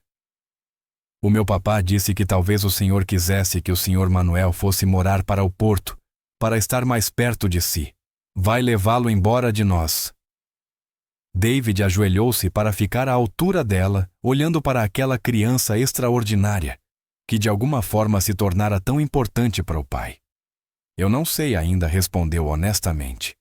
Quero ter a certeza de que ele está bem em segurança saudável. E não sozinho. Ele não está sozinho aqui, disse Inês com uma firmeza surpreendente. Ele tem-nos a nós. Nós gostamos dele. Ele vem ao jantar todos os domingos, lê histórias às crianças no centro comunitário e faz os biscoitos da Dona Catarina para toda a gente. Ele é da nossa família agora. David sentiu a garganta a fechar-se. Eu vejo isso. E estou grato. Mais do que imaginas. Então por que é que o levaria daqui? Porque eu sou o filho dele. Eu devia tomar conta dele. Inês pensou um momento. A minha professora da catequese diz que amor não é agarrar as pessoas para ficarem perto. É ajudá-las a estar onde estão mais felizes. Onde é que acha que o Sr. Manuel está mais feliz? Da boca das crianças. Aquela menina acabava de pôr em palavras algo com que David lutara o fim de semana inteiro. Acho que, disse David devagar, acho que ele está mais feliz aqui do que esteve em muito tempo. Então talvez essa seja a resposta. Mais tarde, enquanto David e Manuel conduziam de volta para casa, o carro ficou silencioso. Finalmente David falou. Agora percebo. Percebo o quê? Perguntou Manuel. Por que querias que eu os conhecesse? Eles não são só amigos, pai. São família. São? Concordou Manuel. Deram-me uma razão para continuar quando eu já não tinha nenhuma. Eles não me veem como alguém que precisa de conserto ou pena. Veem-me como alguém que importa. David apertou mais o volante. Eu é que devia ter feito isso. Eu devia ter estado lá. Estás aqui agora. É isso que importa. É suficiente. Depois de meses ausente, Manuel ficou em silêncio por um momento. David, vou dizer-te uma coisa que a tua mãe uma vez me disse. Ela dizia, nunca é tarde para te tornares a pessoa que queres ser. Não podes mudar o passado, mas podes mudar o que fazes a seguir. E o que é que eu faço a seguir? Essa decisão não é minha, é tua. Dave ficou em Lisboa durante uma semana muito mais do que planeava inicialmente. Trabalhou remotamente, atendeu chamadas na casa do pai e acompanhou-o a todas as consultas. Também passou tempo com a família Santos. café com o Marcos na terça de manhã. Ajudar a Daniela a organizar materiais para o programa pós-escolar na quarta. Ler para a turma de Inês na quinta, onde ela o apresentou assim: Este é o filho do Sr. Manuel que não sorri o suficiente, mas estamos a trabalhar nisso. E devagar algo mudou em David. Viu como o Marcos trabalhava 12 horas por dia no centro comunitário e mesmo assim nunca falhava a hora de deitar da filha. Viu como a Daniela geria 1000 coisas, mas ainda arranjava tempo para vizinhos que precisavam de ajuda. Viu como Inês, com apenas 7 anos, tinha mais sabedoria emocional do que muitos adultos que ele conhecia. Viu o que era uma comunidade verdadeira. Não eventos de networking ou jantares de negócios, mas cuidado genuíno. Pessoas que apareciam umas para as outras sem esperar nada em troca, apenas porque era o que se deve fazer. Numa tarde, ele e o Marcos estavam sentados no alpendre das traseiras, enquanto Inês brincava no quintal. Posso perguntar-te uma coisa, disse David. Claro, porque ajudaste o meu pai. Ah, sério. Tu nem o conhecias. Não lhe devias nada. Por que é que te envolveste? Marcos ficou em silêncio por um momento, observando a filha a perseguir uma borboleta. Há 3 anos, quando a minha mãe morreu, eu desmoronei. Completamente. Não conseguia trabalhar. Não conseguia funcionar. Mal conseguia cuidar da Inês. O meu irmão veio de Houston, ficou 2 semanas comigo. Ajudou-me a voltar a levantar a cabeça. A família da minha mulher trouxe refeições durante 1 mês inteiro. O pessoal do centro comunitário cobriu os meus turnos, deu-me tempo. Nunca me fez sentir que eu estava a falhar mesmo quando eu estava. Marcos virou-se para David. Essas pessoas salvaram minha vida. E quando eu perguntei ao meu irmão por que deixou tudo para me ajudar, sabes o que ele disse? Porque quando caímos, precisamos de pessoas que nos ajudem a levantar.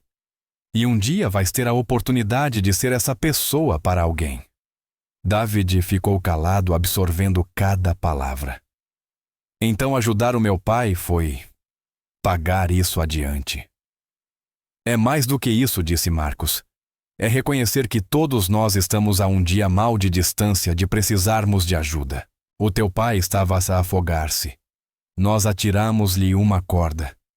Não porque somos santos, mas porque somos seres humanos que veem outros seres humanos a sofrer. David assentiu lentamente. Eu ganho 7 dígitos por ano e enviava dinheiro todos os meses ao meu pai achando que isso era suficiente. Tu ganhas uma fração disso. E deste-lhe algo que eu não dei. Presença. Ligação. Um motivo para continuar. Dinheiro não compra o que o teu pai precisava, disse Marcos. Estou a começar a perceber isso. Nessa noite, David ligou à sua diretora-geral. Sara, preciso de falar contigo. Claro. O que se passa? O que acha de assumir o cargo de CEO? Silêncio. David. Estás a falar a sério completamente. Já andava a pensar nisto há algum tempo, mas esta semana deixou tudo claro.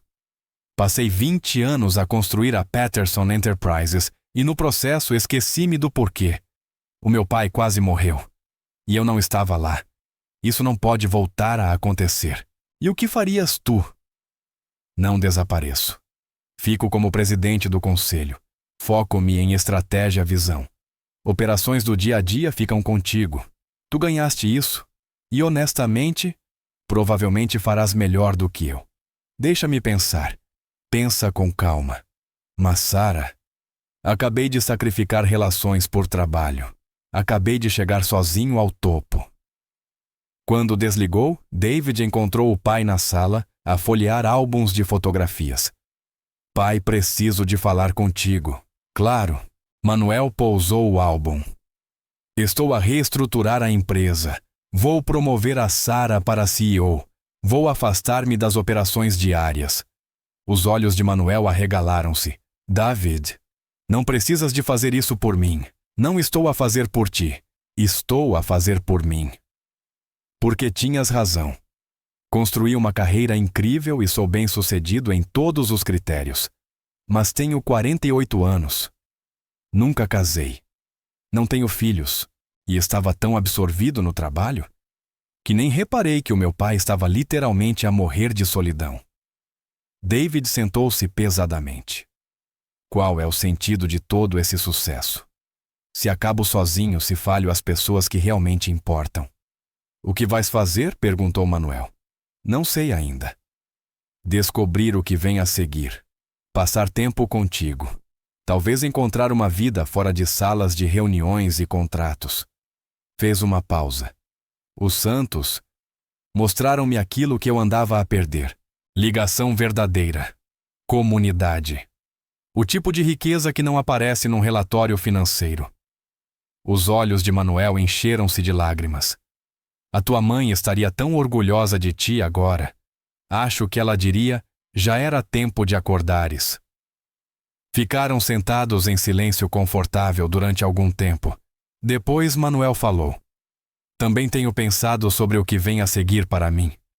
Sim, não quero mudar-me para Dallas.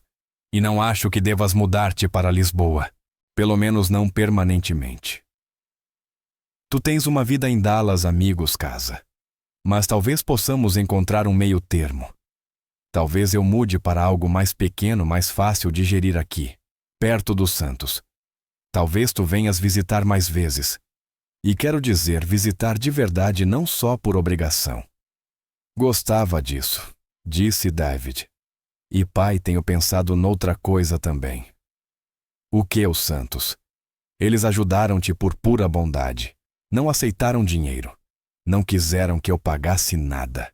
Mas o Marcos disse uma coisa sobre pagar adiante, sobre ser a pessoa que ajuda os outros da mesma forma que foi ajudado. Para onde queres ir com isso? Perguntou Manuel. E se criássemos alguma coisa? Uma fundação? Talvez em nome da mãe. Algo que apoie famílias em crise e emergências médicas, perda de emprego, risco de perder a casa, situações que podem destruir vidas rapidamente quando não se tem uma rede de apoio. Manuel endireitou-se interessado. Continua. Eu tenho recursos, mas não tenho o que os santos têm. Eu não sei ver as pessoas como eles veem. Não entendo o que famílias realmente precisam, em vez daquilo que faz os doadores sentirem-se bem consigo mesmos. David encontrou o olhar do pai. Mas eles sabem. E se fizéssemos isto em parceria, o meu dinheiro e a sabedoria deles. Um projeto que realmente ajude pessoas. A Fundação Catarina Patterson, disse Manuel baixinho. Ela iria adorar. Então, estarias interessado em ajudar-me a fazer isto da forma certa? Sim, disse Manuel sem hesitar. Sim, quero. David abordou Marcos e Daniela com cuidado. Aprender a lição não podia ser caridade nem pagamento de dívida. Tinha de ser parceria verdadeira. Pediu-lhes para tomarem um café sem a Inês e sem Manuel. Tenho uma proposta, disse ele quando se sentaram, e preciso que me ouçam mesmo antes de dizerem não. Marcos e Daniela trocaram um olhar. Quero criar uma fundação, continuou David. A Fundação Catarina Patterson. Em honra da minha mãe. A missão seria apoiar famílias em crise, emergências médicas, perda de rendimento, insegurança habitacional. Situações que podem devastar quem não tem margem financeira. Isso é maravilhoso, David, disse Daniela. A sua mãe ficaria honrada. Mas aqui está o ponto, disse David. Eu tenho dinheiro. Posso financiar isto, mas não tenho o que vocês têm. Vocês veem as pessoas, entendem as comunidades, sabem o que é ajuda verdadeira. Marcos respirou fundo. O que estás exatamente a pedir? Quero que sejam conselheiros, cargos remunerados, trabalho de consultoria no vosso próprio horário. Não precisam de abandonar os vossos empregos. Só guiar a fundação. Ajudar-me a perceber quem precisa de ajuda e como dar essa ajuda da forma certa. Ajudar-me a garantir que isto serve pessoas e não apenas o meu ego. Daniela olhou para Marcos, outro daqueles diálogos silenciosos entre os dois. Por que nós? Perguntou Marcos. Porque quando tentei pagar-vos por terem ajudado o meu pai, vocês disseram não. Disseram para pagar adiante. Vocês vivem estes valores e eu ainda os estou a aprender. A minha mãe ensinou crianças durante 35 anos. Acreditava em elevar pessoas. Esta fundação é a forma de honrar esse legado. Mas preciso de ajuda de quem compreende aquilo que ela compreendia. Podemos pensar? Perguntou Daniela. Claro. Todo o tempo que precisarem. Mas saibam, estou a falar a sério. E quero fazer isto bem. 3 dias depois, Marcos telefonou. Estamos dentro com uma condição. Diz a Inês. Queremos que ela esteja envolvida também. Em coisas apropriadas para a idade, claro. Queremos que ela cresça a perceber que privilégio vem com responsabilidade, que ajudamos uns aos outros. David sorriu. Não podia desejar melhor. Nos 6 meses seguintes, construíram algo extraordinário. David criou a fundação com um fundo inicial de 2 milhões de euros. Planeava começar com 1 milhão. Mas depois de vender alguns investimentos e reestruturar a sua vida financeira, decidiu ir mais longe. A mãe merecia mais. Marcos e Daniela ajudaram a desenhar o processo de apoio. Candidaturas simples, documentação mínima sem verificações de crédito, apoios de emergência entre 500 e 5 mil euros entregues rapidamente. Filantropia baseada na confiança. Manuel tornou-se o coração da operação. Entrevistava candidatos, ouvia as suas histórias, via partes de si nas dificuldades deles. Ajudar outros ajudava-o a sarar. Inês fazia cartões para cada pessoa apoiada. Desenhos feitos à mão com mensagens como "Tu consegues e não estás sozinho". David mandou imprimir cartões caros desenhados por um designer. Mas as famílias valorizavam muito mais os desenhos de lápis de cera da Inês. O primeiro apoio foi para uma mãe solteira cujo carro avariara. Corria o risco de perder o emprego porque não conseguia chegar ao trabalho. 3 mil euros para as reparações e 2 semanas de renda enquanto recuperava o equilíbrio. Ela chorou quando Manuel telefonou a dizer que o apoio tinha sido aprovado. Não entendo, disse ela. Por que é que me ajudam, nem me conhecem? Porque alguém me ajudou quando eu precisei, disse Manuel. E agora é a minha vez de ajudar. O segundo apoio foi para uma família cujo pai tinha sido hospitalizado com apendicite. Sem seguro-contas a acumular-se e 2 crianças que precisavam de material escolar. 4 mil euros para cobrir as despesas médicas e o que as crianças precisavam. O terceiro apoio foi para um veterano idoso prestes a ser despejado. 1.500 euros para a renda, enquanto os serviços sociais resolviam o processo de subsídios. A notícia espalhou-se pela comunidade não através de publicidade, mas pela rede natural de pessoas que ajudam pessoas. A fundação funcionava num pequeno escritório arrendado, com Marcos e Daniela a irem algumas noites por semana analisar pedidos. David aprendeu a recuar a fornecer recursos, mas a deixar os santos orientarem as decisões. Foi mais difícil do que imaginar abrir mão do controlo, mas também libertador. David também fez outras mudanças. Passou a ir a Lisboa 2 vezes por mês, ficando longos fins de semana com o pai. Iam juntos ao centro comunitário. Assistiam à peça da escola da Inês. Jantavam com os santos aos domingos. Manuel vendera a casa grande cheia de memórias e de vazio. Mudara-se para um T2 simples no bairro das Azinhagas a 3 quarteirões dos Santos. Um recomeço. Mas a presença de Catarina continuava lá na coleção de mochos, exposta na sala na cadeira de leitura junto à janela, nos álbuns de fotografias que ele folheava nos dias difíceis. Ainda sentia a falta dela. Alguns dias, a dor era esmagadora. Noutros conseguia lembrar-se dela com alegria e não só com tristeza. Conseguia contar histórias e rir. Conseguia honrá-la vivendo em vez de apenas existir. David, por sua vez, estava a descobrir como era ter vida para além do trabalho. Começara a sair com alguém, uma professora que conhecera através da fundação. Estava a aprender a dizer não a oportunidades que o consumiriam por completo. Estava a construir uma vida, e não apenas uma carreira. Uma tarde de sábado, quase 1 ano depois daquele primeiro dia de ação de graças, a fundação organizou um encontro. Todos os que tinham recebido apoio foram convidados para um convívio comunitário no centro social. Cerca de 60 pessoas apareceram, mães solteiras, idosos, famílias que tinham estado a um passo da catástrofe. A sala vibrava com conversas e gargalhadas. David levantou-se para falar, mas ficou demasiado emocionado. Marcos apertou-lhe o ombro e assumiu a palavra. Criamos esta fundação porque alguém ajudou alguém em necessidade, disse ele. Essa pessoa foi o Manuel Patterson.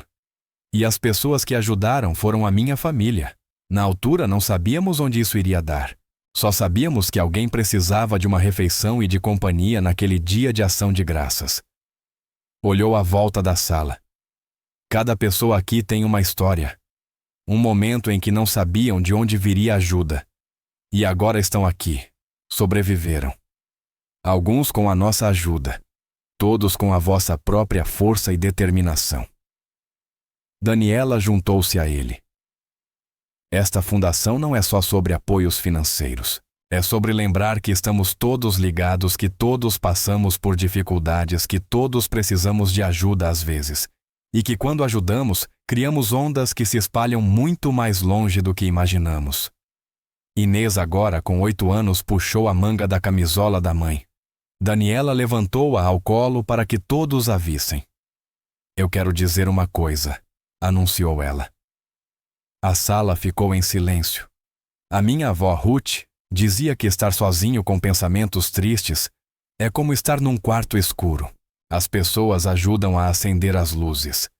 É isso que esta fundação faz. Ajuda a acender luzes. E quando a tua luz se acende, podes ajudar a acender a luz de outra pessoa. É assim que funciona. Somos todos acendedores de luzes.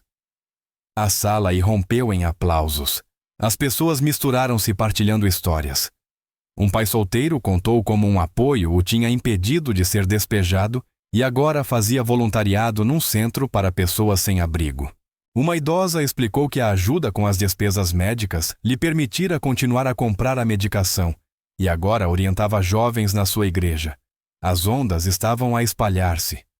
David encontrou-se ao lado do pai, observando o encontro com uma satisfação tranquila. A mãe estaria orgulhosa, disse ele. Estaria orgulhosa de ti, corrigiu Manuel. Pegaste em algo bonito e doloroso ao mesmo tempo e transformaste-o em algo que ajuda pessoas. Isso é legado, filho. Eu não podia ter feito isto sem ti, sem os santos. Mas esse é o ponto, não é? Disse Manuel. Precisamos uns dos outros. Todos nós. Do outro lado da sala, a Inês mostrava os seus cartões desenhados a um menino cuja família tinha recebido apoio no mês anterior. Marcos apresentava 2 famílias uma à outra, ambas com crianças da mesma idade. Daniela conversava com uma jovem sobre recursos de formação profissional. Este era o legado. Não os montantes distribuídos, nem os benefícios fiscais, mas aquilo.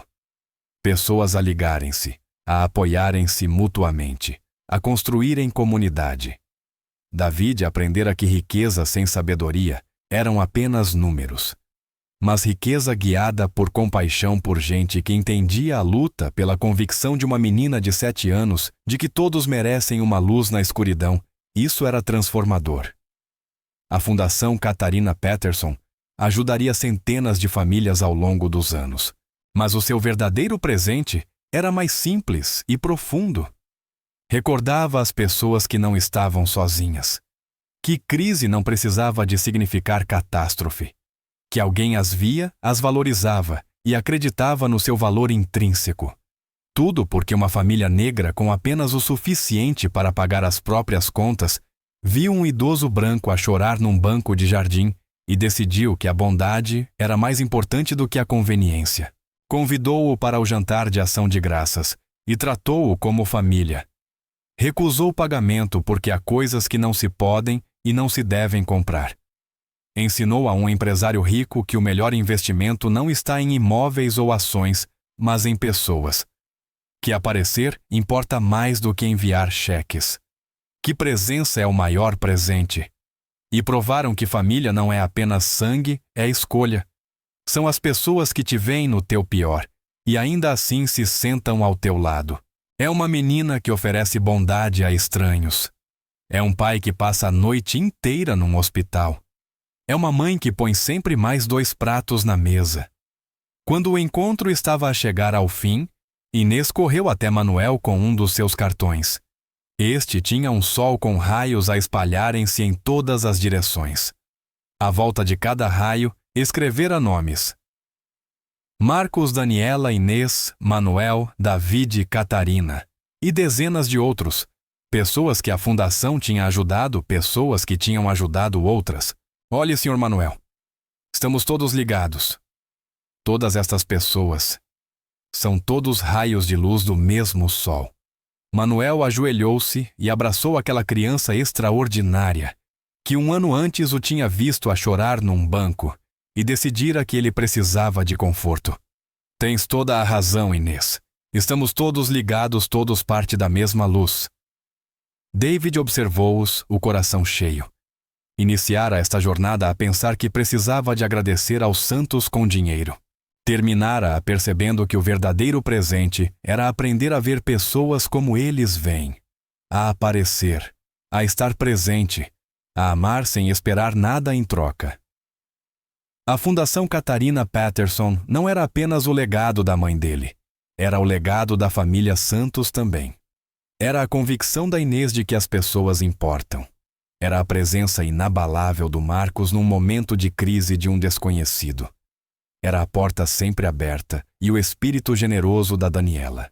Era a crença de que a bondade não é transação, é transformação. E tudo começou porque uma menina de 7 anos viu um estranho a chorar num parque e perguntou aos pais se podiam ajudar.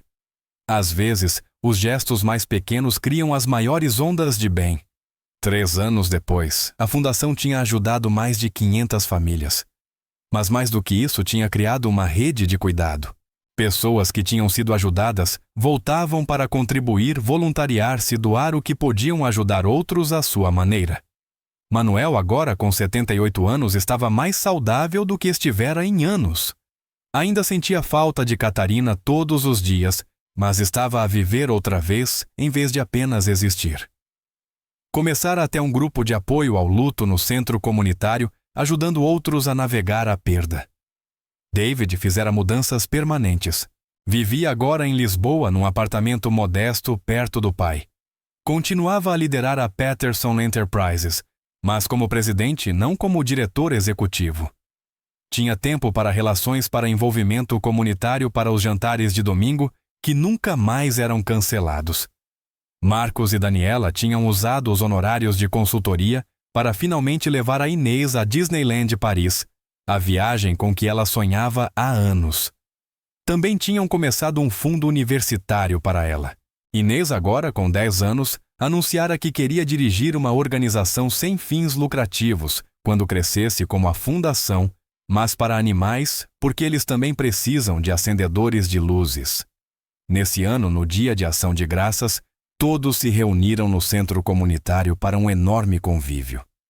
Não apenas a família Santos, o Manuel e o David, mas dezenas de famílias tocadas pela fundação.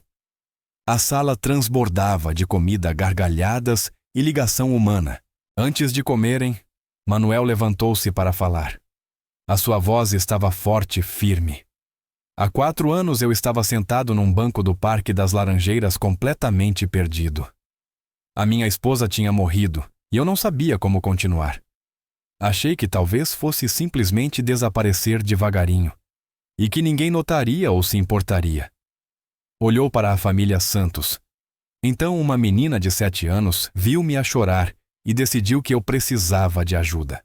Ela e os pais, eles tinham todas as razões do mundo para continuar o caminho, mas pararam.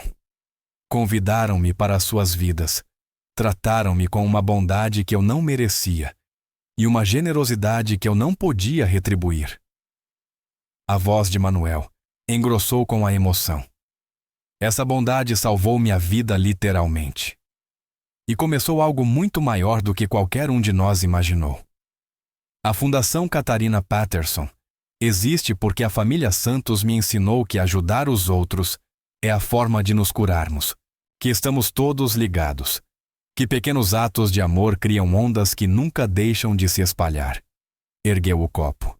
Portanto, um brinde a Inês, que nos ensinou sobre os acendedores de luzes.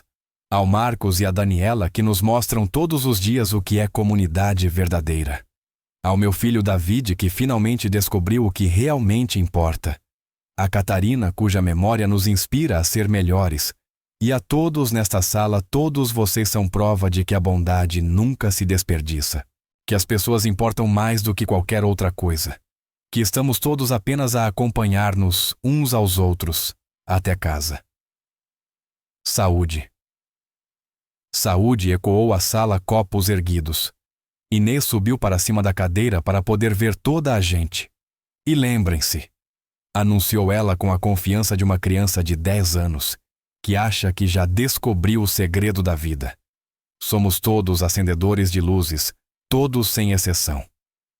Por isso, continuem a acender as luzes. Risos e aplausos encheram a sala. Enquanto comiam e conversavam e celebravam, Dave olhou à volta para esta família escolhida, esta comunidade construída sobre bondade e sustentada por cuidado. Pensou no homem que tinha sido 4 anos antes, isolado, obcecado pelo sucesso a medir valor em euros e contratos. Aquele homem era rico, mas pobre nas coisas que realmente importam. O homem que estava a tornar-se agora, aprendera que a verdadeira riqueza se media em ligações e comunidade em jantares de domingo, e vigílias no hospital, em cartões desenhados à mão e conversas até tarde da noite, em aparecer sempre para as pessoas que importam. Os seus olhos encontraram os do pai do outro lado da sala. Manuel ria-se de algo que a Inês tinha dito com um brilho de vida que David não via há anos. Tudo porque eles tinham parado.